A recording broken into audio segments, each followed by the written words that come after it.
Bonjour, il y avait longtemps. Je refais surface après un long temps d'attente et me voici en possession d'un superbe jeu d'Eren Brown, grand mentaliste anglais d'ailleurs. Et nous allons l'utiliser pour essayer, pour voir si le spectateur a du feeling, a un peu de chance pour essayer de trouver la bonne carte.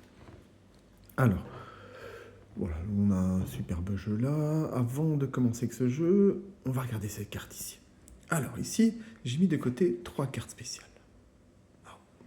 Carte assez connue, vous connaissez, ce sont des jokers. 3 jokers. Ouais, jeu d'Eren Brown, effectivement, vient avec un peu plus de jokers que les autres.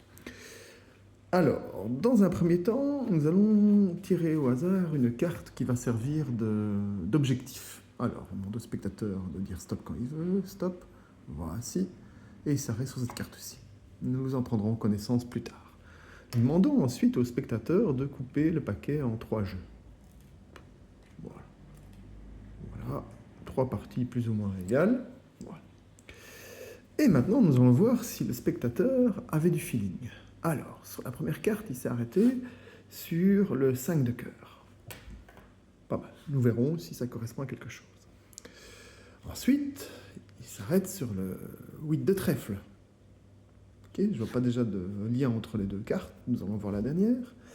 Et il s'est arrêté sur le roi de carreau.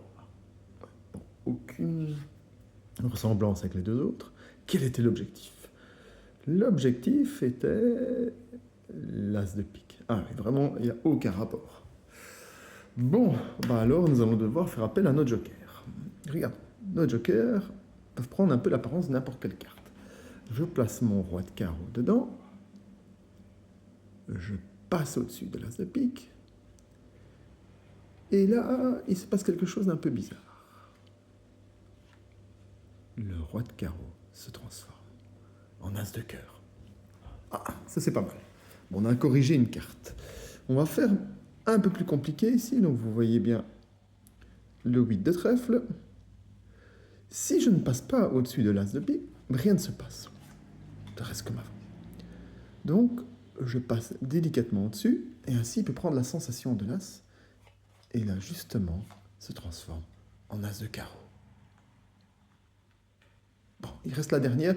La dernière, c'est la plus difficile. En plus, je vais le faire face en l'air. Comme ça, vous pouvez voir tout ce qui se passe. Le 5 de cœur est placé dans le jeu. Si je ne fais rien, bah, il est toujours là. Rien n'a changé. Si je passe maintenant le jeu au-dessus pour scanner l'as de pique, il se transforme en as de trèfle. Donc nous avons réussi à corriger toutes les cartes du spectateur. Merci.